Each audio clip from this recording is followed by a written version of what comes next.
We are live. We are live. Good evening, people. Mike and Kim here. On a Friday night, chit-chatting about reselling, about life in general. Just an impromptu live show. That's the way we like it. That's the way we like it. Been busy, super busy, guys. Just with these garage sales, the storage units, reselling in general. Tomorrow we're gonna have. You're gonna wake up for the Yeah, I'll garage be sale? up. Not saying that you don't wake up. You know what I mean? But plan like, to be awake anyway. what's happening, people? Thanks for joining. Appreciate it. I'm on my phone here, just doing it live from my phone. So let me go to find the feed so I can see your comments because I'm blind. I'm 40 years old and I can't see what they're saying on the screen. Can you? Yeah, hi from Jersey. Smells like children. I guess I can't find the live feed. So smells like children. Hey, by the way, I sold that Marilyn Manson shirt, and the person, I think I sold that a couple months ago, and the person's they got it as they're like, hey, this is a Christmas or not a birthday gift, and we opened it up and it reeks like cigarettes. We always get that. Yeah. Now, I mean, I understand, but it's a rock concert shirt. You know what I mean? It should have some flavor to it, don't you think? I mean, it should have some kind of like, authenticity from it. But I told him, I said, hey, listen, again, my description clearly states you got to wash the clothing due to allergic reactions, blah blah blah. I said, I'm sorry about this, but I'm sure if you wash it, life will be good, and it won't smell like cigarettes. And I haven't heard back from them, so I'm just kind of like, huh? I don't know. I don't know why people don't wash stuff anyway. Like, I wash stuff. Here's the thing. Here's the question, right? Buying these storage units lately, right? I wanted to have a whole conversation about this. But when you, like the last unit, it's dirty, it's filthy, there's drugs. Yeah. Do we really know as resellers if, like, you're going to the thrift stores or the bins, where this clothing has actually been? No, you don't. I mean, it's kind of gross if you think about it. Like, you must have done about 30 loads of laundry before we put that stuff out for the garage sale. Yeah, I washed it all because I'm like, man, who knows what was in this locker? Right.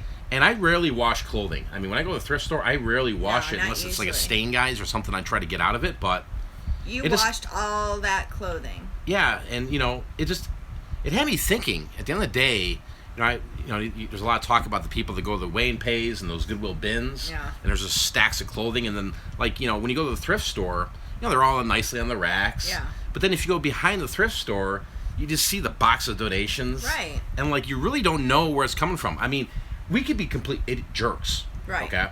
And take some of the stuff from those storage units with dirtiness, crustiness, and just thrown it in a box. And my question is, what is Goodwill or Salvation Army doing to that stuff? They're just putting on it. They're doing one of two things. They put a hanger on it and they go, here it is, right? Or they're throwing it away. They throw it away, or they throw it in the bins when they blow things out for a Maybe. pound. I don't know. I mean, there was some crusty used socks and underwear, and I mean, it was gross in there. Yeah, I mean, it had me thinking, at the end of the day, we really don't know what the stuff is, where it's been. No. And it's kind of gross if you think about it. If you truly think about it. Have a silk tie with a small spot right in the middle. Yeah, I mean, you're going to get stuff like that where, there's little stains and this is that. And, that little spot, but just, going off the topic here. I mean, again, not trying to gross anybody out. That could be a snot. That could be a blood stain. Who knows what it is at the end of the day. It could be. And it could be something even more disgusting. It had me thinking because, I'm wearing the gloves, obviously, when I'm just in a storage unit. But I'm starting to think, maybe I should just wear gloves when I go to the thrift store.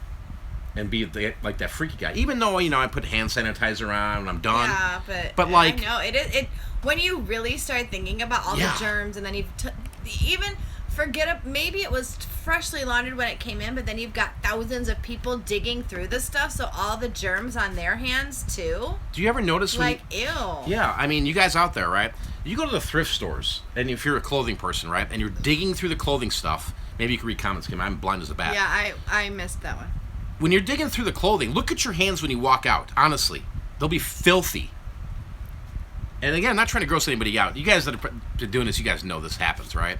But it's like... But you never think about it. Yeah, you don't. Seriously, you don't think about it. And then, I've been just with the storage units lately, I'm digging through and I'm like, I don't know what this is. I don't know if a cat peed on this. Seriously, you don't know. Well, then, you don't know. Cockroaches are like a big thing out here. Like, they're the size of horses. They are the size of horses. I swear. And so, who knows if like all those cockroaches are? I don't know.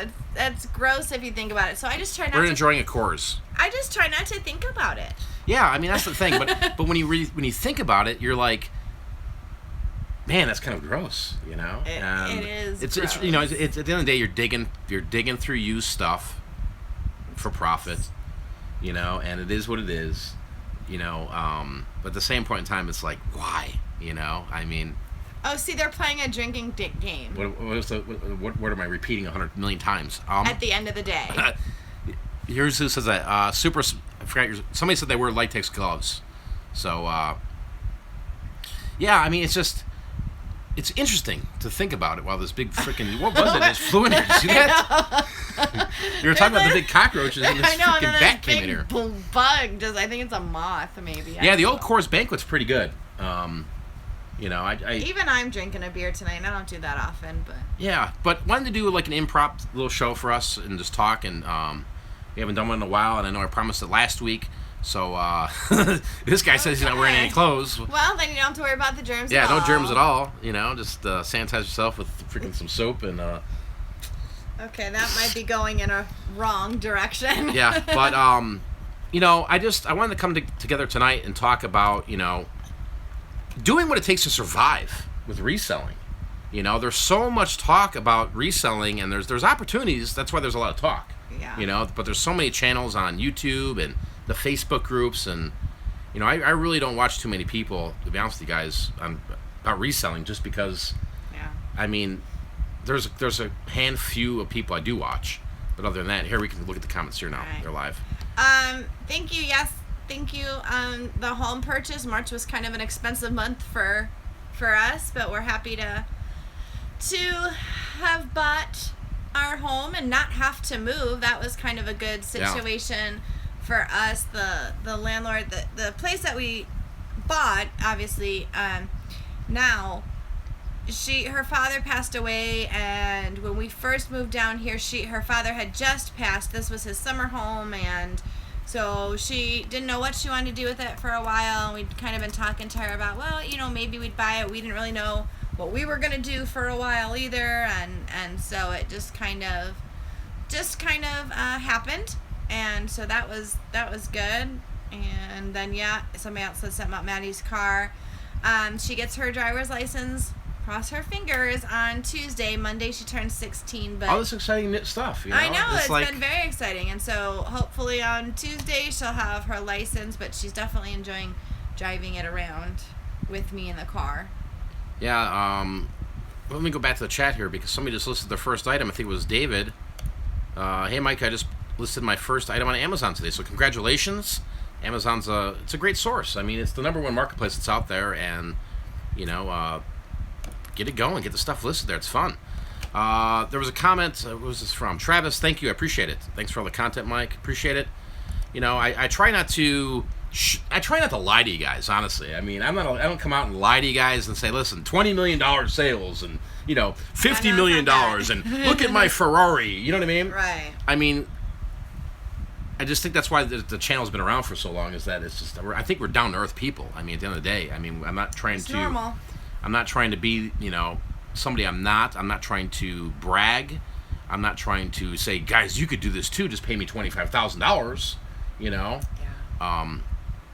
And I kind of when I do the videos, guys, and the content that comes to mind, well, especially the vlogs, I do what I want to do first off, right? Yeah. But it's like I do it in terms of I was gonna watch it. What would I watch? It's bizarre. Anyway, it's there was a question here. Something about a neon light to ship with eBay Valet. The eBay Valet, I've personally never done it. I could see some advantages to it. I think it'd be great if you have an item that has got some value to it and it's a popular item, right? What is the eBay Valet? I guess I don't know what that is. Yeah, I mean, pretty much like it's like an FBA kind of, right? Oh, yeah, they do all the work okay. behind the scenes, blah blah blah blah blah. Then they take a bigger cut, right? But but they want desirable items, you know. I mean, if you're sending them a plain old Nike T-shirt, yeah, it's that just, you know, you got to have something that you got to have some meat on the bone with, I think, and then not only that, just it's got to have some value to it. Yeah, and are they charging FBA type fees? You know, I haven't looked at it, to be honest with you. I mean, I know wonder? maybe somebody in the chat can answer that, but I mean, I know there's fees involved with it, with the valet system. Christina says she bought her last cell phone from the eBay Valet. Good experience. That's great. Awesome. They price your items too, Fabulous Food says. Oh, they price your items as well. What's up, Brian? So you send it in and they determine the value on it? Is that the way that goes then? eBay Valet is a disaster from somebody. Curlin says eBay Valet is a disaster. They run auctions, or run actions for you, and you get no money. Yeah. I think he meant to say auctions. Mike, do you buy any pallets? Yeah, I do. We've been getting into that lately, and wow. We got Steve in the house. Steve's in the chat. 75%. Got to get Steve on the the live feed at one point in time here. Wow. There was something I just saw right here. I'm going to talk about. Somebody said, "How do you stay focused when sales are slow?" Oh man, you know, you just gotta go. You gotta move. You know, you gotta just say to yourself, sales are coming. Because really, at the end of the day, guys, isn't reselling just you're waiting on the next sale? What are you doing? Did I say something?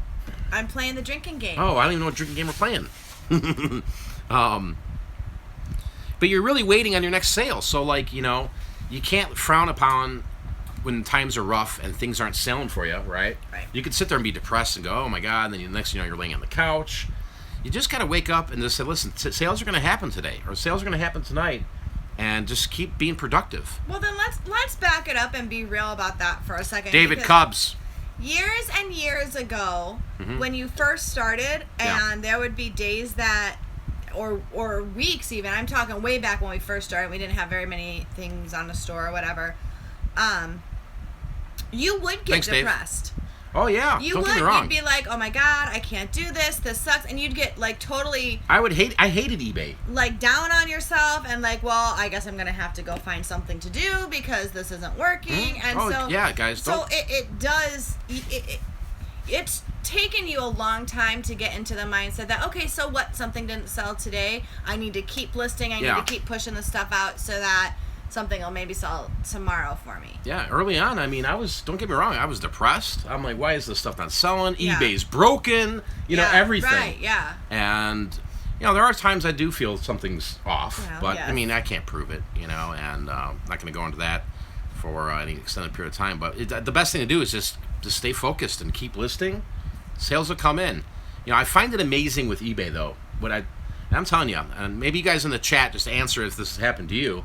When you're listing things on eBay, and all of a sudden you're listing something, boom, cha-ching, so you get a sale. It's like they almost want that fresh. Yeah, they're rewarding you. Yeah. Right? I really feel that eBay does that.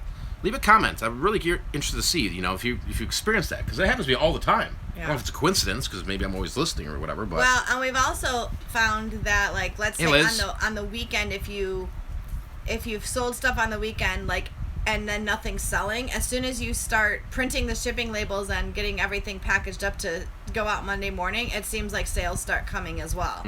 Very weird. I don't know. Yeah. I don't know. A lot of you guys are agreeing here. That's for sure. Yeah. Yeah, I mean, absolutely. You get down on yourself, and you have to just learn to get yourself out of that funk and just keep moving forward. Keep looking at it, even if you don't have any sales. And that's kind of the whole point of the vlogs. Yeah. You know, to show you guys, here, look, I'm selling stuff, and then there's times where I'm like, I haven't sold anything. You know, and honestly, when things don't sell, I get more productive. Like, literally, I feel like something's wrong, and I'm like, okay, I got to put more energy into this, you know, to think that I get rewarded. Yeah. You know, and it's like that, though. The more you put into this business and you have some patience, you get rewarded, you know. And you can sell really anything at the end of the day. You truly, with reselling, whether it's e-commerce or it's local, and we'll talk about local here in a minute, you can legitimately sell anything to anyone. If the buyer's willing to go in their pocket and pull out a quarter, $1, $50, $100, right? A trip of 645, my sales are sucking right now. Sorry to hear about that. Just keep plugging along. If you're doing the eBay, you know, create sales. I mean, that's helped me a lot. every day I'm running sales on my eBay stores, and that seems to help. Adjusting prices, that seems to help. Running auctions helps, no doubt about it. You know, and here's another thing too, and I just totally lost my train. Well, you're figuring that out. of thought. Krillin says, Mike, I find that I get a decent amount of sales at 7 a.m. I wonder why someone wants my LL Bean sweater at the crack of dawn. Yeah, I can't explain either, man. Like, 2 in the morning, I'm laying in bed and I'm sleeping and I hear, bing, and I'm like, oh, let me go see what's sold. Whoa, who's buying a, pair of jeans at 2 in the morning, Oh, that's what I usually get it really quick. I'm going to lose it. No, hold on. I usually get that 2, 3 in the morning, Friday, Saturday nights, and people are buying concert shirts. Get that a lot. They're drunk and, oh yeah, dude, you remember CCR, bro?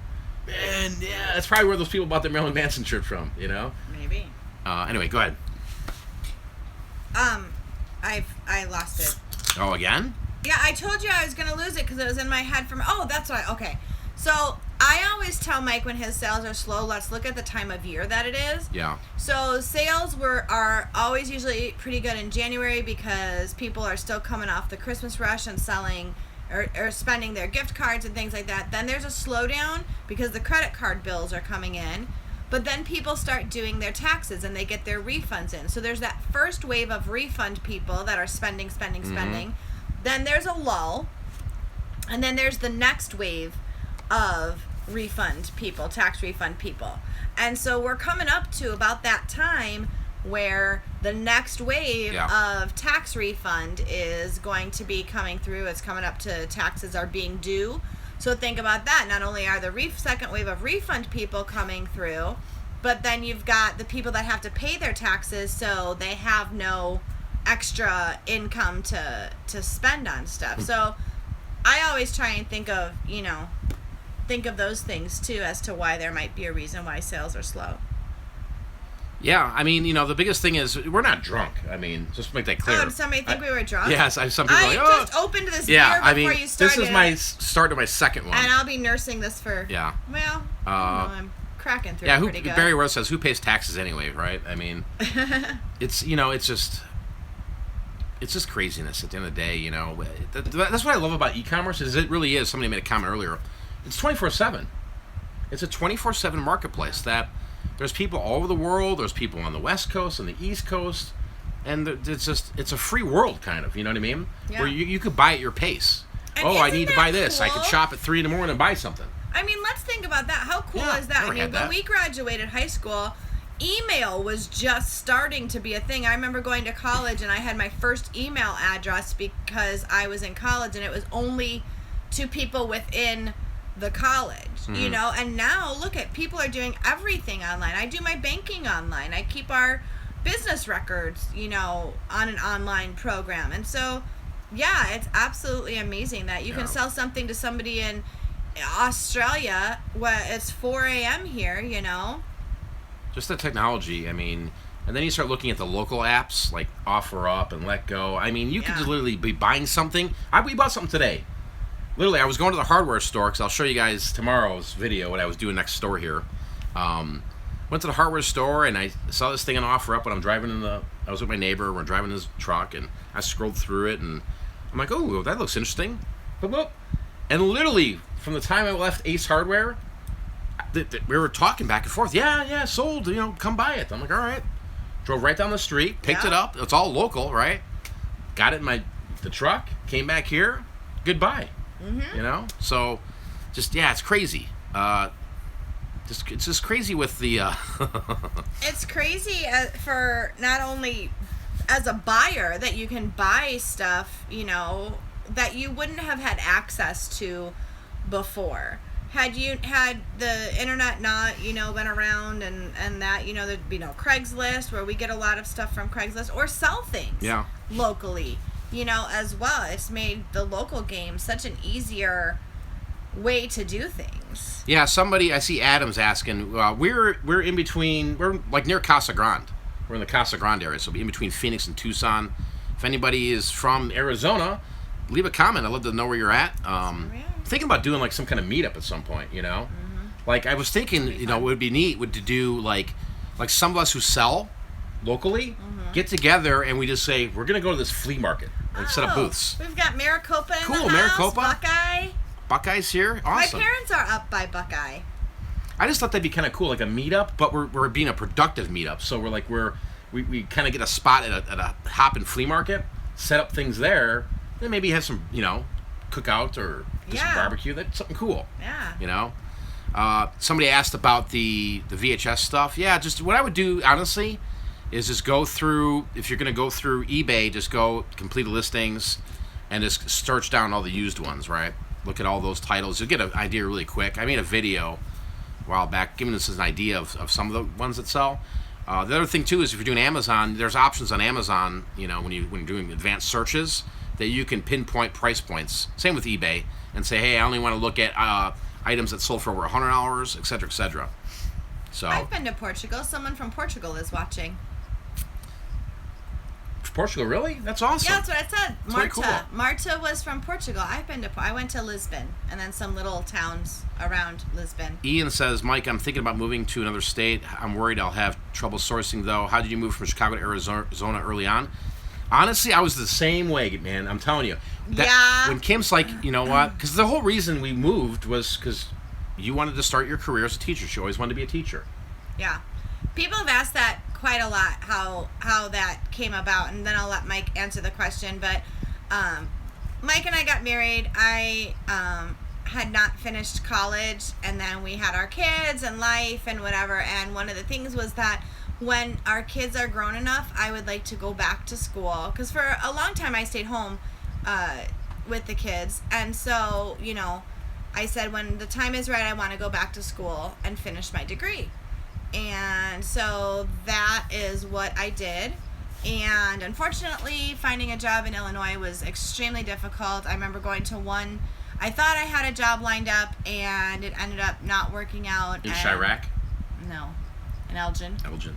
And Same thing. And then I went to another job interview, and there was one job opening at a school, and 500 of us were in a gymnasium waiting to be interviewed. Yeah. And I remember calling Mike saying, that's it, I'm taking the job in Arizona. That was kind of the last ditch thing. And I had interviewed with him, and I remember we Skyped interviewed. I didn't even think I was going to get the job. I was pretty late. I was like, yeah, so this is what I think about it. I mean, because I wasn't really thinking I'd, get hired, and they offered me a job, and so that's how we ended up getting out here. And Mike didn't want to come at first because he's like, what am I going to do? I don't know that market. I know this market. I know Chicago. Plus we had our shop in Chicago. Right. I wasn't born on I didn't live in downtown Chicago. No, I didn't live in the hood. We were in the suburbs. If you guys are familiar with Craigslist Hunter, which I'm sure you guys are, like Pete.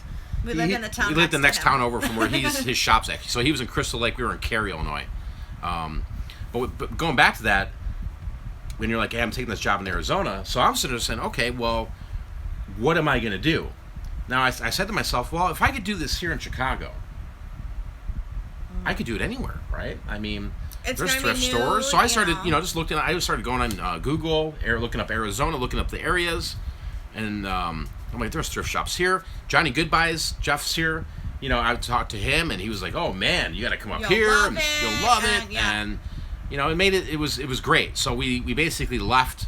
Took our trailer. We took our whatever trailer, we could fit in our trailer, man. Sold all kinds of stuff. Brought it all the way from Chicago. It was a freaking death march. That's another story for another time. Yeah, we got here, and then just honestly, I just started to learn the ropes. I saw Charles made a comment earlier. It's losing those local connections. Yeah, I mean, I lost all those connections.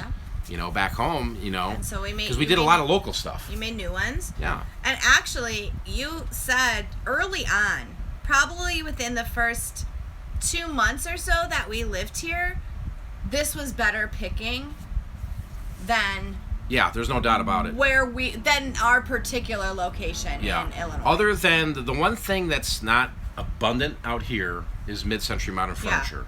Other like than it is in Illinois. Plus there's a lot of history in Illinois. A lot of older things.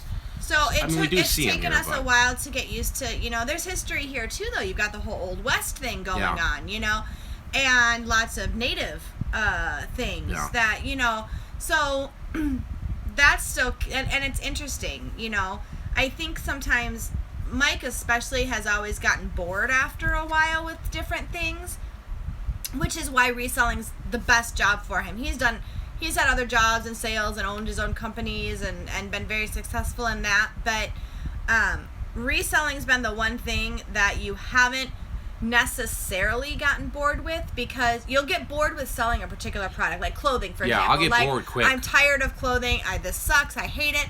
But there's so many other avenues that you're able to learn and branch That's what out. keeps me going, because if all I did for 15 years was just sit here and do the same thing over and over, I would do something else, honestly. Right. I mean, that's why everything I'm doing now is just like, every day is an adventure, guys, you know? And I'm always looking at different items, whether it's furniture, whether it's vinyl records. I mean, I look at everything and look at every possibility of what I can make money off of, and kind of stay ahead of the curve, you know? I still sell clothing. I'm not actively hunting down hundreds of 300 pieces of clothing like I used to. Right. Because the market's changed, in my opinion. Yeah. For us out here, when we first came here, my thrift shop, the Salvation Army in Casa Grande, I would crush it. People were looking at me and they're like, "What?" All the employees never seen anything like it. Yeah. They're like, "What are you doing with all this clothing?" Yeah. And I was like, "My God, this was deal day, dude. Everything was like $1 or 50 cents." And the nice thing is, we're kind of in a more, in a snowbird area. So people who are retired and this is their summer home or their winter home out here, and so it was interesting because you were finding high quality clothing items in this podunk little I would never store. have never found Zegna brands. I mean, I would find those in Illinois at estate sales. Yeah. I would do really, really well finding very high-end men's clothing at estate sales. In the thrift shops, it was hard. I mean, I couldn't find a lot of these things that I've been selling lately over the years, but so it was a huge risk for us. Totally a huge risk. We moved our kids. You know, our daughter had just started junior high. Anthony was going into 5th grade. You know, it was a humongous risk for us to come out here and leave everything that we knew, our comfort zone, to leave our comfort. We just took a chance. And we said, okay, we'll try it for a year, because I had to sign a contract for a year. Worst case scenario, we go back. It would suck, but we go back. Or we say to ourselves, we are going to make this work. This is what we're going to do. And we ended up, I think anyway, we just bought a home. So obviously, you know, I mean, we ended up really liking it here. Does it have its disadvantages? Sure. But we did end up really liking it here, liking the weather, did not miss the snow and the ice and all of that. Yeah, I mean, there's a lot of opportunity here in Arizona, you know, from, you know, garage sale season, it's like 9 months out of the year. Yeah. There's flea markets, there's thrift shops. You know, if we traveled up more towards like Phoenix, where a lot of you guys are in the Chatter app, I mean, I drive through there, I'm like, dude, there's a freaking Goodwill, there's a Savers, all like, there's like 100 of them. Yeah. And it really was. Somebody asked, was it worth it? Yes. Yeah. If you knew what it took for us to get here and the crazy, it was like something out of like National Lampoon's getting here. But I mean, we could have a whole movie on it. It snowed today in Ohio. Wow. But yeah, absolutely, it was definitely, I think, worth it. You know. Yeah. In the end, the kids have even said, and at first, you know, the kids hated us because we were moving and blah blah blah. But and it's not bad. I mean, I think if you're judging your thoughts of Arizona just maybe based on watching the vlog sometimes, because you're like, oh my God, there's nothing around. Mm-hmm. I've seen comments from people like, this place is a shithole. Yeah. And it's like, but you're going to those places. Yeah, I'm purposefully going to those places. I'm going in these areas where it's just like looking for opportunities. But the place, Arizona, really is an amazing state. It really is. And we haven't even explored it at all. I mean, not really. We've only explored a small portion. Mr. Sadie says old school resellers know how to adjust, and I think you're absolutely right, Mr. Sadie. If you're one of those people that can only pick because you're relying on what a YouTuber told you or somebody in a Facebook group said, oh, you must pick up this brand of clothing, and so you've got that one track mind that okay, this is my check off list, that if I go out, this is what I have to get.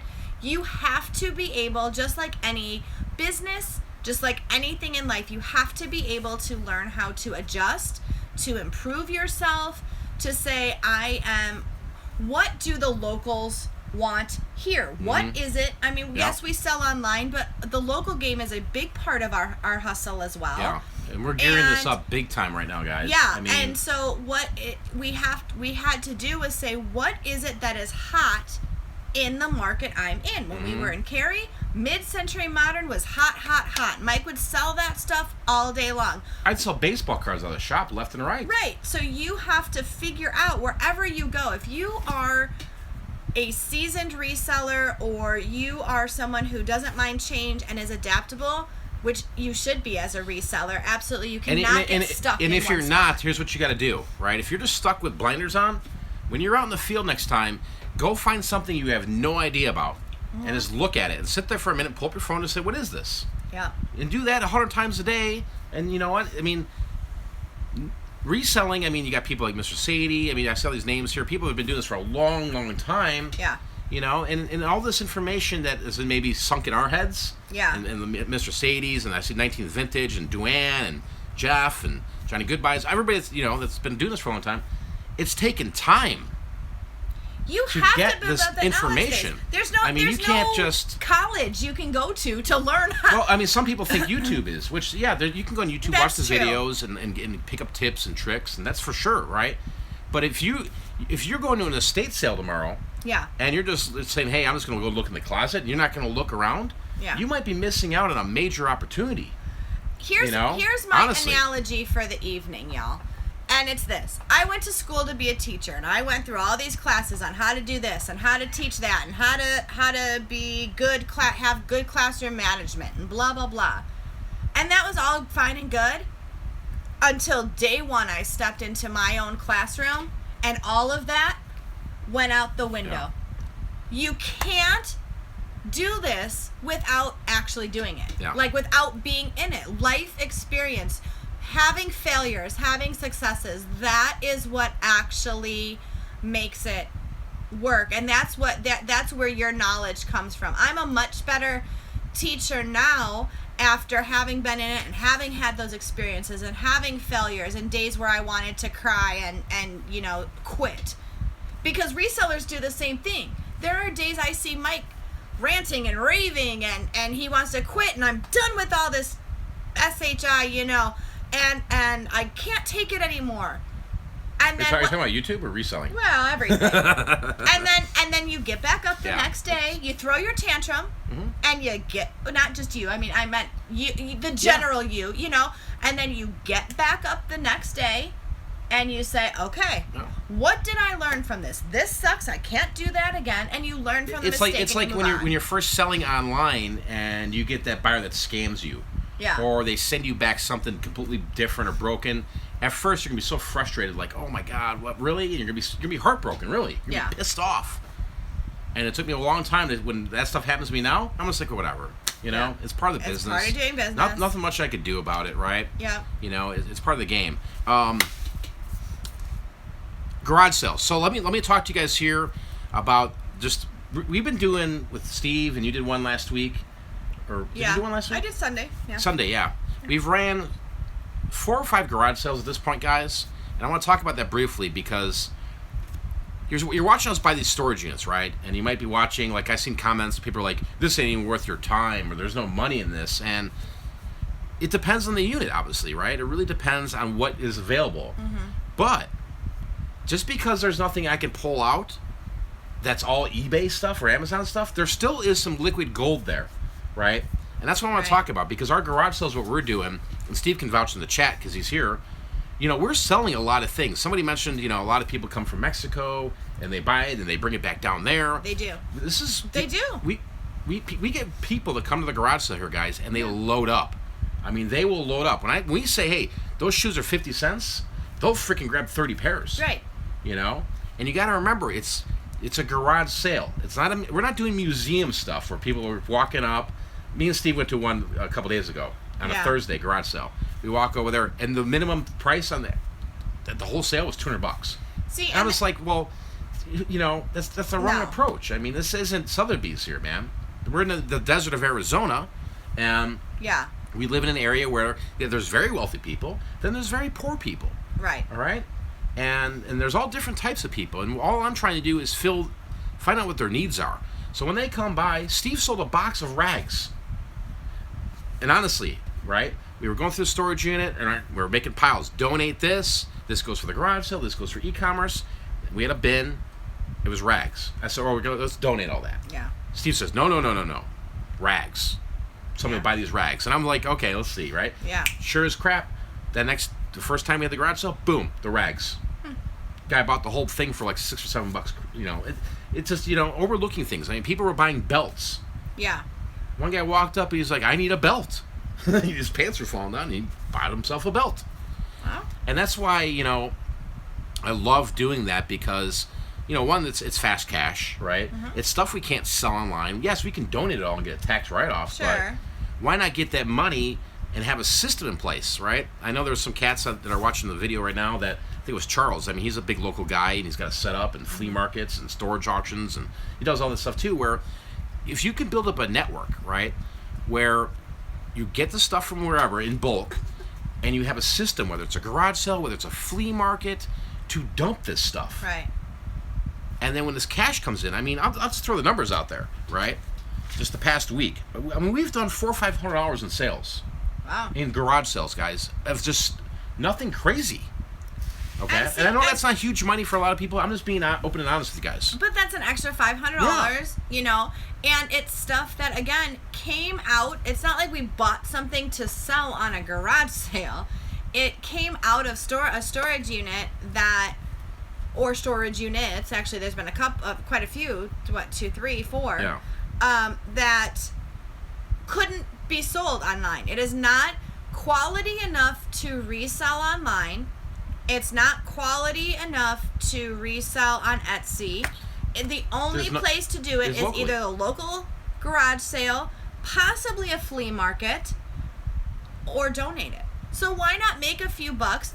If it doesn't sell in a couple weeks, couple garage sale cycles, then it gets donated. Yeah. Either way, you've made some more cash. Make an off attempt to of sell it and see if you can get something out of it, right? And then move on from it. And right? I think it's important to note, and yes, I love EG's. Oh my gosh, love them. The ranch with the fries, yummy. I don't know how anybody can eat French fries with ranch. Oh, it's an experience that I can't even explain. It is so good. Anyway, the point that I was making, though, is that people need to realize that it's not like you're buying these units and the only way you're selling stuff is via the garage sale. By the time we've taken it to the garage sale, you've gotten your money back. Oh, yeah. And profited off of the unit. Yeah. This is gravy. So if we sell it for 50 cents or $1, it's gravy at that point. I was having a conversation with somebody on YouTube. They asked a question, about, I forgot kind of the exact question, but they're like, I only go, and it might have been Charles. I think it was Charles. Charles said, go after the bigger units. Mm-hmm. And there's no doubt about it, right? Where I'm just not structured right now at this moment to go after a 20 by 30, or a big unit. I will be getting one. Clear some inventory out. Yeah, we're clearing stuff out. We're getting to that point where I can go after that, spend up, and then just next thing you know, you have a house full of stuff. Yeah. More stuff. Yeah. Somebody's stuff. Because there's more bang in your buck when you drop in $500, $600, $700 on a bigger unit. And you're watching here, I mean, it's $100 here, $50 here. It's more, honestly, it's a business, but it's more entertaining. It's exciting to go and get that unit and look around for the treasures. Mm-hmm. Even when you don't find them. Or almost get poked with a hypodermic needle. And almost, But the thing is that there's a lot of different ways to do this. And there's a lot of people that are doing this and making a living. And you don't really see too many people talk about it on YouTube. That's why I thought, with showing some of this stuff, it'd be interesting for you guys to see it. Because if you don't know anything about it, you just assume because you say, oh, and you hear this 100 times. If you go watch all these other people on YouTube, they always say this. Storage auctions do not work. It all died after the show. Right? Okay. Nobody can buy anything. Oh, you can't. Everything is so expensive right now. Too many newbies doing it. Okay. No. Yeah. So let's talk about that. Yeah, talk about it. You want to go get a replen? Yeah. All right. Go get a new one. Replen. Get me a fresh beer, and we'll talk about that. And yes, I agree. Fries and a Frosty are good too. All right. I have a real problem with the people that say there's no money in storage units, and here's why. First of all, I will be the first to admit that when Mike first said to me, ma'am, thank you, sir, years ago, hey, I'm going to buy a storage unit, I thought he was nuts. I thought he had lost his ever-loving mind. You remember that first unit with the ball bearing machine? Okay. I didn't know what the hell I was going to do. I honestly did. I said, where are we going to put this stuff? How are you going to sell this stuff? What are you going to do? And the storage units out here are a little bit crazier than some of the ones in Illinois. But let me tell you, first of all, hopefully you have everybody that's on here have seen like the little treasure trek video that we did of us going around to one here, and some of the other ones that, Mike's put out in the vlogs. The storage units are not what you see on Storage Wars, not what you see on TV. I swear, I don't know for sure. I swear that stuff is staged. Most of them are never that clean. I'll tell you what. There was one, I forget, Dana from up in Goodyear. Yeah. There was a unit that's out right now. I think it ends Sunday. It's all Louis Vuitton. Wow. I mean, it's probably the best unit I've seen since I'm moving out here. I think it's up to like $9,000. Wow. It's all Louis Vuitton, everything. Yeah. Could you totally get a crazy deal like that? Absolutely. But our experience has been more. There's going to be, if you know what you're looking for, and really it's a gamble. You have to have a gambler soul.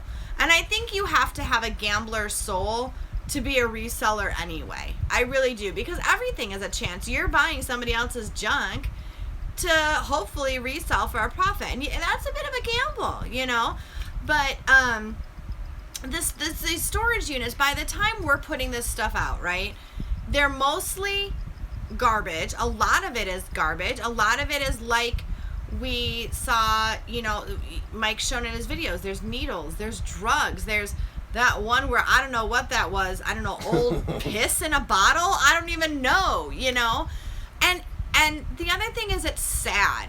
There are I find these storage units so sad. Part of me loves it. There's like that part of you that watches an accident because you can't just turn your eyes away from it.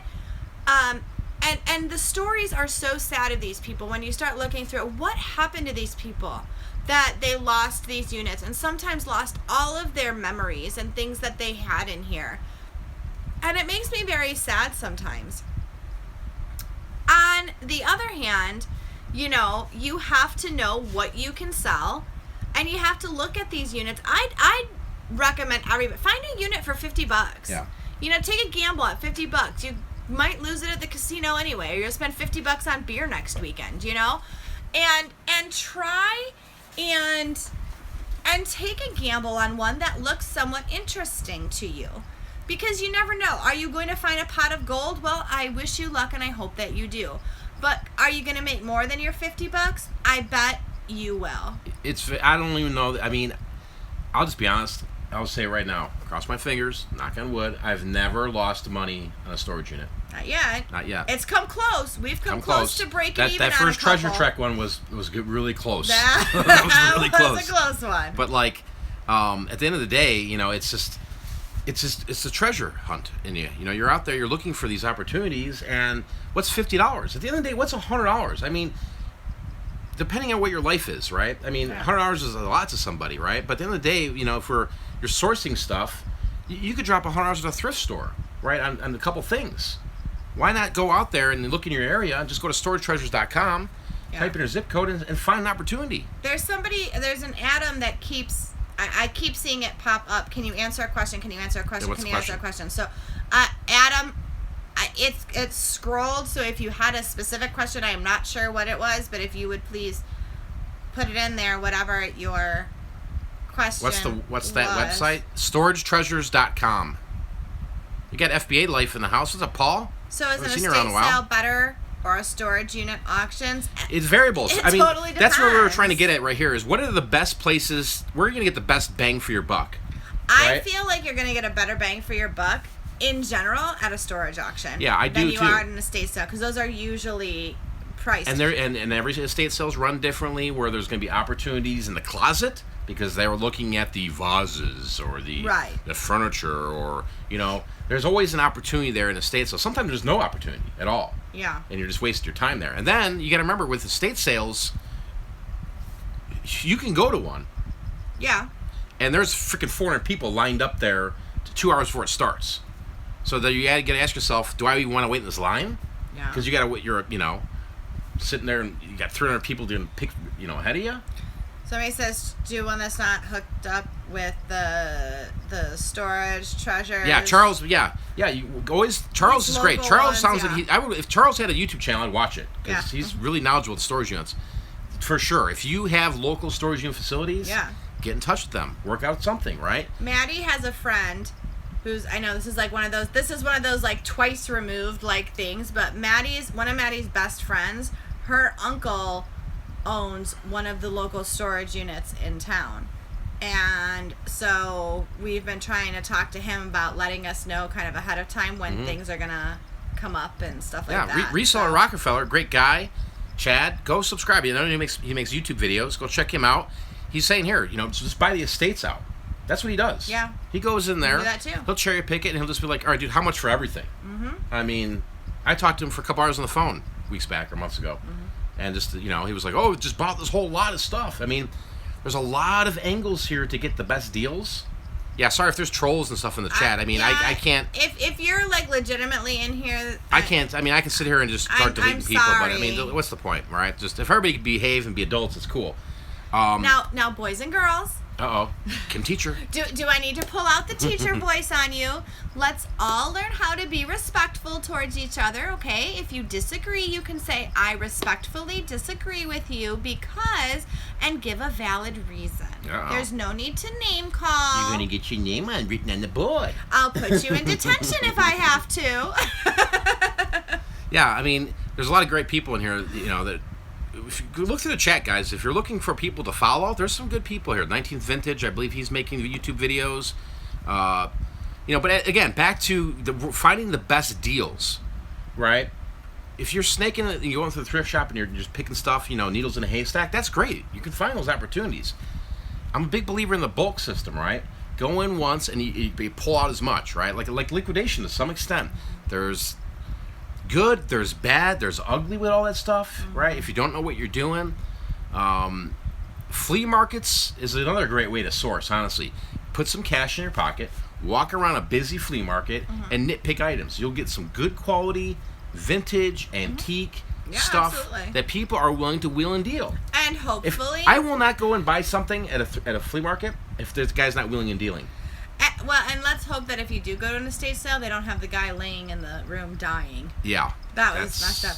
Okay, that Adam finally put up his question. Adam, if Craigslist Hunter said he made $20 million, what we say to him is great job. Kudos to you. Amazing. That is awesome. Way to go. Well, let's put it this way. All right.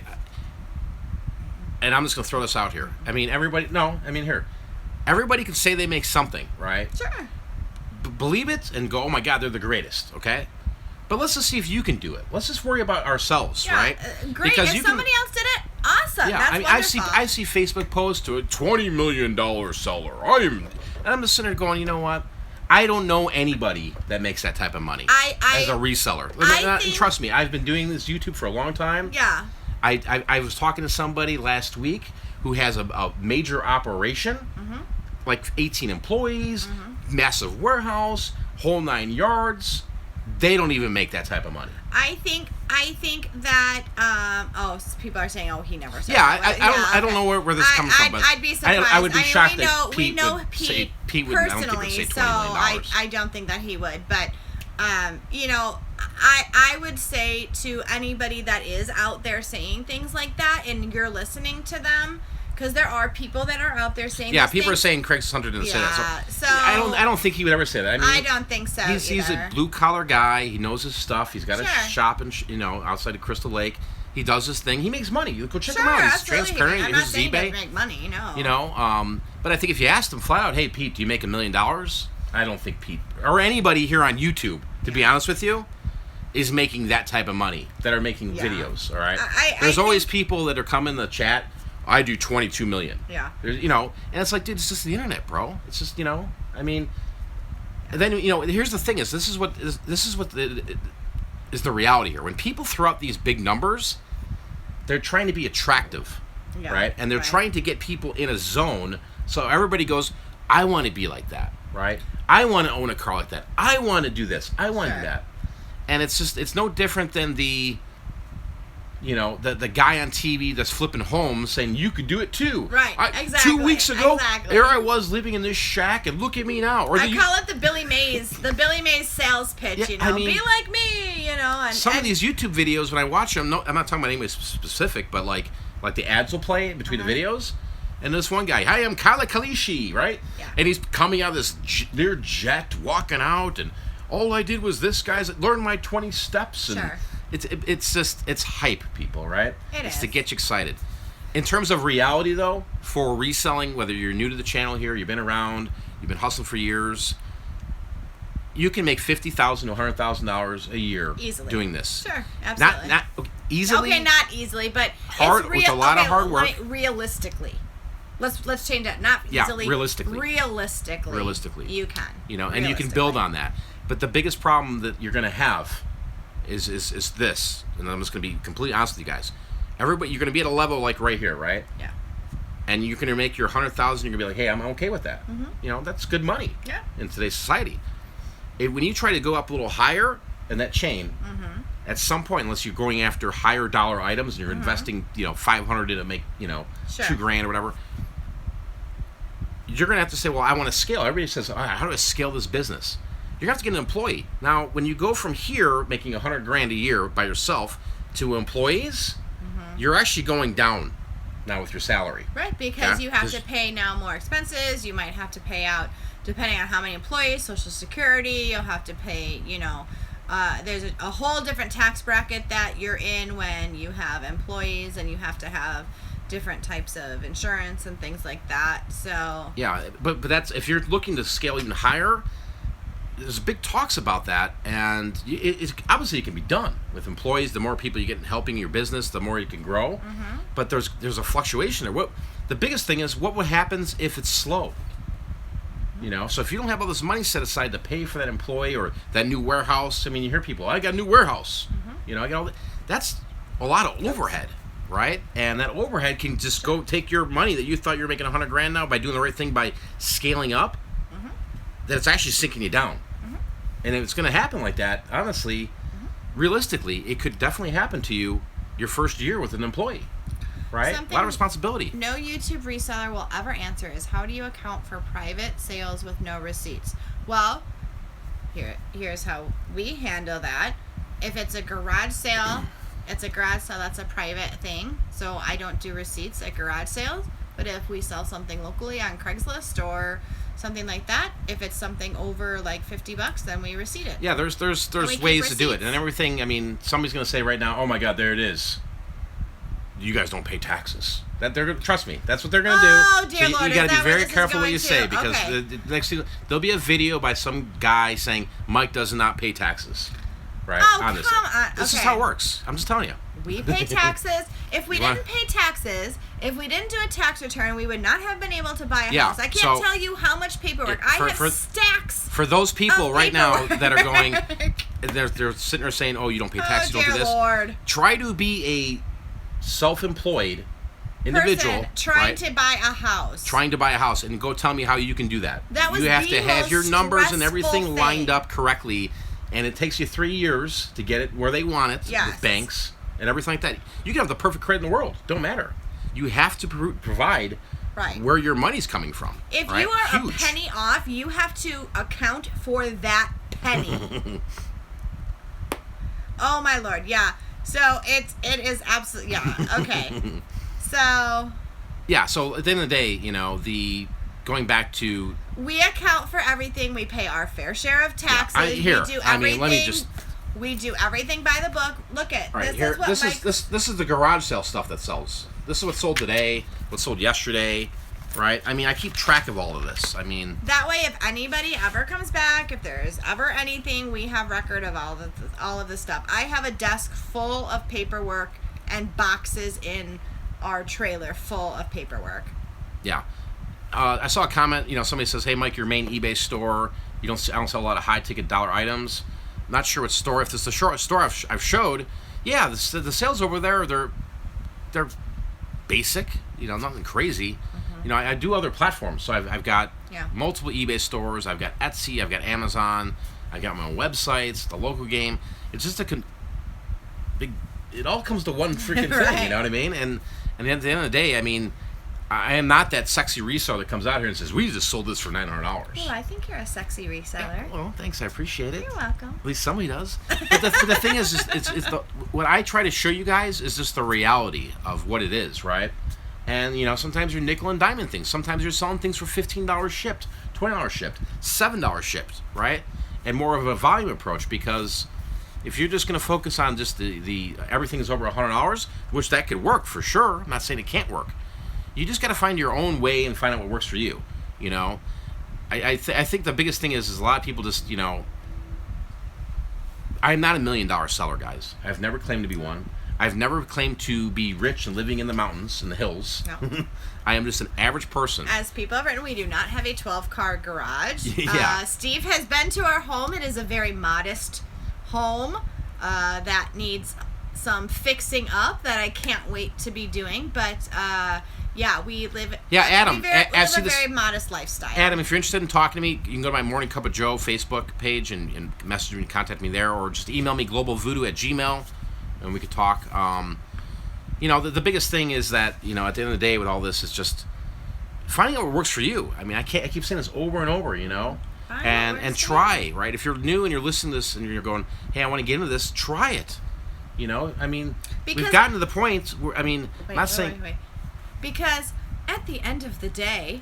At the end of the day. Sorry. I must say that a lot. You do. I think you start making T-shirts. At the end of the day. Sorry. But what I was saying is that go out and try it yourself, and then master it. Right? Keep making it better. Make as much money as you can. Right? Don't worry about what other people are doing. Don't worry about Johnny Smith and his YouTube channel. Right. That everything he sells is for $10,000. Because honestly, to religiously find these items, $1,000 items every day, it for me is impossible. Okay, honestly, I mean, I can't find $800 things I pick up for $1. Yeah. If I did, I'd be the rock star. I'd be, you know. Sure. And then, yeah, I would show you guys. This said, look what I found. I think I'm at 133 vlogs, right? And that's me. This is what we do, right? I have no problem selling a record for $7 or a book on Amazon for $6. Right. But in terms of the bigger picture, you know, I'm trying to move my business in other directions. You can't locally. just say, I'm going to only sell this thing. We've said it like 1,000,001 times, and here's the 1,000,002nd. Do not put all your eggs in one basket. Find a niche, yes, or a niche, because that's how the Europeans say it, niche. We Americans say niche. it different. We say niche, and they say niche. Niche. No. It's a niche. No, niche. What kind of niche you do? Niche. But anyway, you know, you have to realize that I think a successful reselling business is full of big ticket items, and the majority are low-end items. You know, the $10 pops that come all day long, or the $5 pops that come all day long. You know, that kind of stuff. You have to have a good mixture of all of that stuff to keep it going, and that's how I think that really is the secret of success. It doesn't matter what it is that you're selling specifically. It's that you have a good mix of some high ticket items, some medium price, some low ticket items that really just keeps the flow moving. That's the just to keep me selling. That's the secret of reselling. Just keep listing and keep selling, and you know, believe in yourself, believe in your buy, and you'll be fine, right? But keep improving, keep educating your mind, you know, with things that are around you. You know, so if you're only focused at the thrift stores, that's the only place you're going to. This is kind of the title of the video. Where are the best deals? I think the best deals, going back to it again, storage auctions, flea markets, estate buys, local stuff on Craigslist and OfferUp and Facebook Marketplace. Finding those opportunities, you know. And selling everywhere. Don't let it be one platform. Get out there and go everywhere that you possibly can to do it. Yeah, and, you know, just do the best you can, honestly. That's all you can really do in life, is just do the best you can. Deal with the cards you have right now.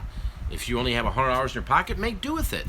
You know, you can go to the thrift shop and find a couple things for $3-4 that they overlooked, there's no doubt about it, and flip it for $50-$60.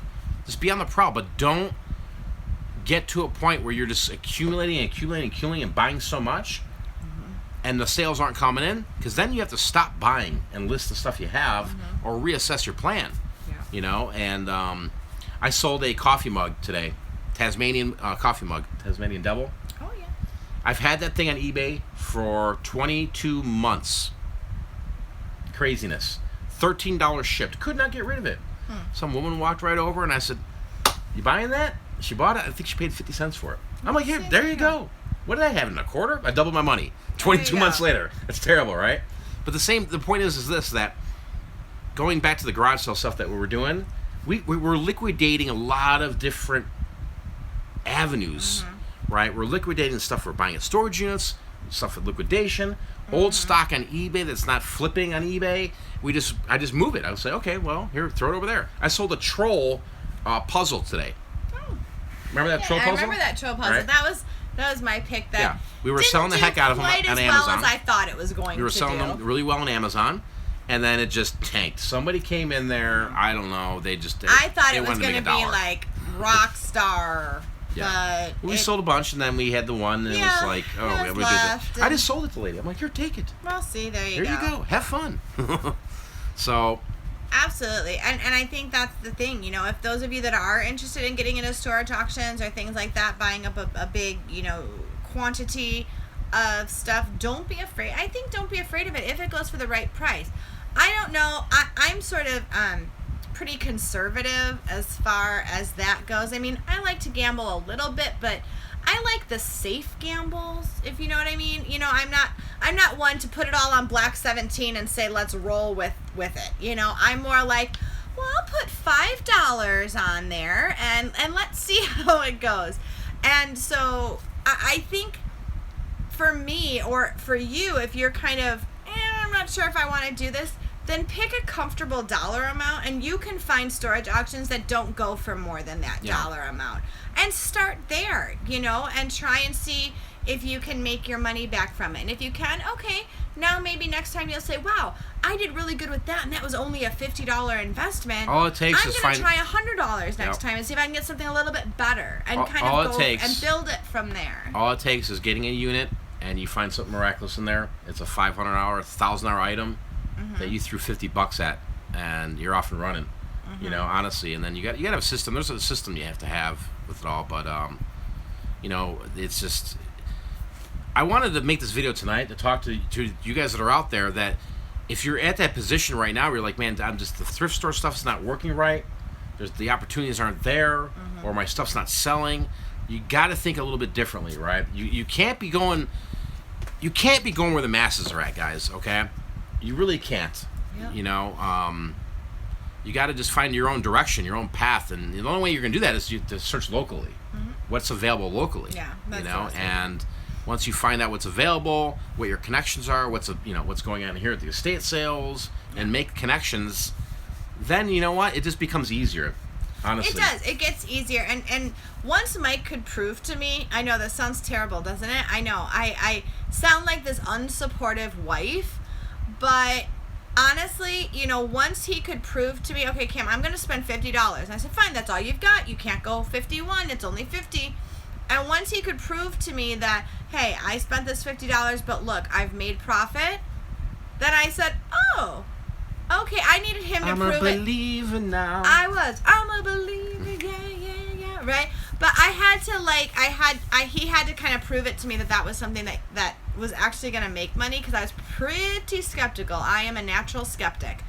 And then I said, okay, well, next time, all right, why don't you spend $100 next time? And he had to, you know, it had to kind of AZ makes it the best here. It's out there. You have to find it. If you have that attitude, when you wake up every morning and you're out there on the field, you're going to win. You're going to find it, right? You're going to find that item. But if you wake up and you're like, oh, there's nothing here, or I'm not going today, you're going to miss out on something. I'm telling you, as a reseller, a picker, whatever you want to call this, you have to be out there, and there's always something waiting for you. It's like, you know, literally, there's always some treasure out there. I mean, going to garage sales at 3 in the afternoon, I've scored just by saying, hey, do you have any video games? Oh, wait a minute, yeah, I got my old Super Nintendo out here. Just by having the right approach.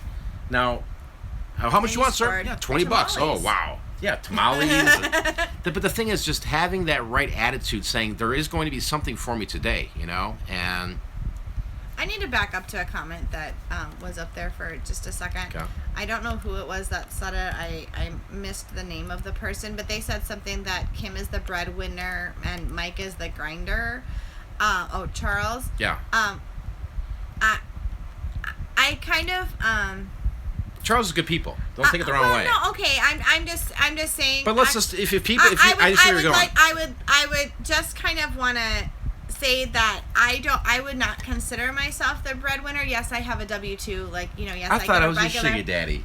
I could just sit around, play YouTube all day. Yeah, I do get a paycheck, but I don't get paid every week, 2 weeks of the year. I do not get paid during summers and things like that. And I will say that, Mike and I have been married for 19 years, and he has always made more money than me. So and maybe you don't mean it the way that it came out, but no, I don't think you meant that at all. It makes it sound like I'm supporting you. That's Yeah, how I took it when I read it, was that I was supporting you, and I want to make it clear that that is not the case. That I think most of the time my wife works very hard. Most of very the time, stressful job teaching you kids. By the end of the year, you make way more than I do. And with the recent changes with Arizona here now, and with the politics, I'm not going to get into it, but it's not. That's a mess. It's a combined effort here. To have a family, and we're just trying to survive. At the end of the day, man. That's all we do. And I'm not saying, Charles, I'm not trying to get down your throat. You probably did not mean it the way that I took it. That's kind of sometimes part of the problem when we just type things in, or we're just reading comments back and forth. You don't get the actual interaction of what people mean. But I just want to make it clear that that's not the case, but because people have said that before, that the only reason Mike does what he does is because I support him, and that's not true. Yeah. So it's a combined effort. There's no doubt about it. Our money gets put in the same pool. Yeah. To pay the bills. Yeah. Right. To do all these things, and right. We live a modest lifestyle. I mean, we don't go out there. You're not at the malls with your the purse and no. Louis V, please. I'll tell you what. A few years ago, Mike bought me a Coach purse for Christmas, and I did buy that at a retail store. You did. And I've never had a Coach purse before. My purses have always come from Target or Walmart or whatever. And I never had a Coach purse before, and I couldn't believe that he even got it to me. It's the most expensive purse I've ever had. And I almost wanted to return it because I'm not one of those girls that has ever been like, oh, I have to have the Jimmy Choo shoes. Yeah. Or I remember when Mike and I were first dating, well, not first dating, but when we were talking about getting married or whatever, we had gone into a jewelry store because he kind of wanted to see what kind of wedding ring I wanted. And he wanted to get me this huge, it was 1.5 carats or something, engagement ring. And I said to him, oh, gosh, no, look at me. I have very small hands, you guys. My hands are very small. I said, oh, that would be way too big. I don't want anything like that. Nothing more than 0.5 carat or something. I said, and Mike was like, are you serious? You've always wanted to, I think, even when we were dating, I just wanted to give you something nice. You've really always nice. felt like I deserved more than what I really felt like I needed in my life. Yeah. Because it wasn't about the fancy ring or the fancy car or whatever. It's more about, Well, that's why I married you. Do we love and support each other? We do. And, I thought that So moment, you want get something with quality, Well, it's not my ring's not quality. No, the purse. It's just oh. That was what you were talking about. Well, yeah, and then I went to the ring. Have another Coors Light. I'm joking. Somebody said teachers be making that real money. I've got That's what I'm talking about. I don't know if you guys have seen my minivan. It's the i9. The i9 minivan. That thing rocks. Have you seen the interior of that thing? Anyways, guys, really appreciate you guys watching tonight's show. I want to talk about something really quick. I need you guys to just do me a favor. I don't know if you follow other YouTubers outside the reselling community, but I do make a little bit of money from my YouTube channel here, and I really appreciate everybody that watches all my videos, my vlogs. I appreciate all the comments. I do read them all. There's been some changes here on YouTube. with the AdSense. Now I'm not getting rich from making YouTube videos. It's not why I do them. No. But there's been some things, and you can go look up, like, go to PewDiePie if you don't know who he is. The guy that has 55 million subscribers. But they've changed the way the AdSense is working. So the way you can show me support, honestly, and doesn't have to cost you anything. Nope. Just your time, other than just, maybe leaving a comment, hitting the like button, and watching the videos. I'd really do appreciate all you guys watch the videos. I looked at something the other day, and it was like the past 30 days, it was like 1 million minutes watched on my channel. And I was like, whoa, that's crazy. I'm like, that's crazy, man. And but it would show some support for me, to see you guys hitting the thumbs up button, stuff like that, watching the videos, and leaving a comment, something like that, because I don't come on YouTube here to do this to make money, right? I mean, I do get rewarded through AdSense, but that's not very much. But it's not very much in terms of the bigger picture, and the bigger picture is educating people on how to go out and do this. Yeah. Right? If you lost your job and you're looking to make an extra couple bucks, that's why I started this whole channel. And then really just absorb what I do, maybe copy what I do, maybe don't copy what I do, but maybe find opportunities in what I'm saying and products I'm showing and selling that maybe you can go out there and find. And then really just find out what works for you, build your own business, and scale as much as you can.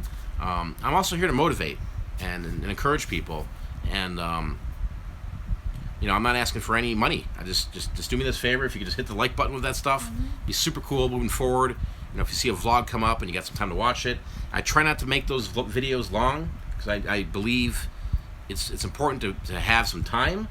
And like the live shows, 15-minute break. Yeah, this went a little longer. The than live we shows. I mean, when I see the comments going, we can go all night here. And that's what happens when you get me on here. Yeah, I mean, every time we go way longer, we're like, oh, we're gonna do it for about 30 minutes, and then Kim can't just. It's the teacher in me. I can't shut up. Yeah, so I really appreciate all of you guys watching the channel here, and looking forward to making more videos. But I'm just really blown away with the interaction that I get, from going live here, and then the interaction on the videos I put out, those vlogs. Yeah. It's pretty darn cool. And I'm excited to make new videos every day, like, which angle can I shoot this from, and edit it and stuff like that. And but I wouldn't be doing it if it wasn't for you guys. If there was nobody watching, there would be no sense for me making the videos. So appreciate you guys. Thank you so much. We're gonna get out of here, go out, make some money. Final word, Kim? Yeah. I don't have a final word. No final word? I did. You didn't give me a heads up. I was like looking at the video, or looking at the Let's see what we do today. Well, let's see what we do tomorrow. Tomorrow. Yeah, so I guess we'll have our garage sale tomorrow. Maybe you'll put that in the vlog tomorrow. I'll probably be out there and hustling the books to the old ladies. Yeah, we're gonna roll the books out. We I'm gonna have to get early, like 5 o'clock. What time are you starting the thing? 7. Oh. 7. Well, at least 6 for sure. Yeah, there's a lot of books. All right. Well, thanks for letting me crash your party here. Yeah, I don't know about next time with you. I'm not too sure. No. No. Oh, and by the way, I'm still married to him. Somebody asked if I divorced him, and that you were being like weird to me or something. And yeah. I don't know. We're still married, right? I didn't get a notification. Well, last time I checked, we're still married. I think I'm married to this woman. I don't know. Maybe I gotta learn from YouTube. Pretty mostly happily, right? All right, guys. You guys have an amazing night. Go out there, make some money tomorrow. Get some stuff listed. Till next time, we're out of here. Peace.